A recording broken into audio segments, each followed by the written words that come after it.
Now देखिए, रमजान कदायरों ने Ukraine को एक वार्निंग दे दी है और कहा है कि अगले 7 दिन के अंदर यूक्रेन के कुछ मिलिट्री बेसिस पर हेवी स्ट्राइक्स होने वाली हैं। बाय द वे, मैं आपको बता दूं, रमजान चेचन रिपब्लिक के लीडर हैं। अब आप सोच रहे होंगे कि ये कौन सी मुस्लिम कंट्री आ गई। तो बेसिकली ये कोई इंडिपेंडेंट कंट्री नहीं है। ये चेचन रिपब्लिक रसिया का ही पार्ट है। लेकिन रसिया में कुछ ऐसे एरियाज हैं जहाँ की संस्कृति एकदम रसिया से अलग है। जैसे ततारिस्तान, दागिस्तान, जहाँ के खबीब और इस्लाम दुनिया में काफ़ी फेमस हैं। और चेचन्निया, ये हमेशा से ही अपने अलग नेशन की डिमांड करते थे।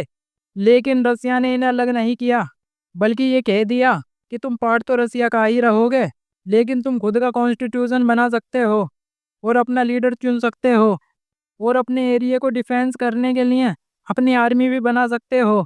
तो ये सीन है चेचन्निया का। Now back again on the topic. यहाँ पर आप देखिए, Ukrainian military sites to be hit soon, retaliation for strikes on Grozny, केदेरोव।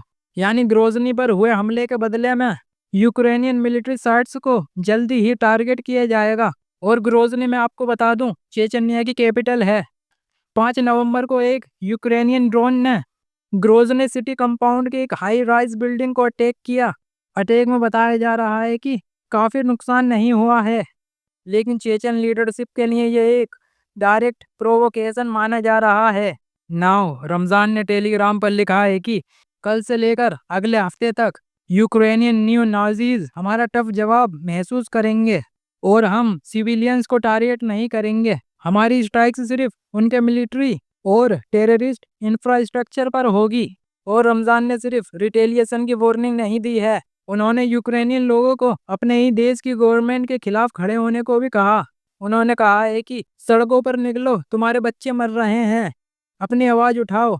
और रमजान ने ये भी बताया है, जिन यूक्रेनियन सोल्जर्स को रसिया पकड़ता है और जब रसिया उन्हें उनके देश वापस भेजने को कहता है, तो वो सोल्जर्स अपनी ही कंट्री में वापस जाने से डरते हैं।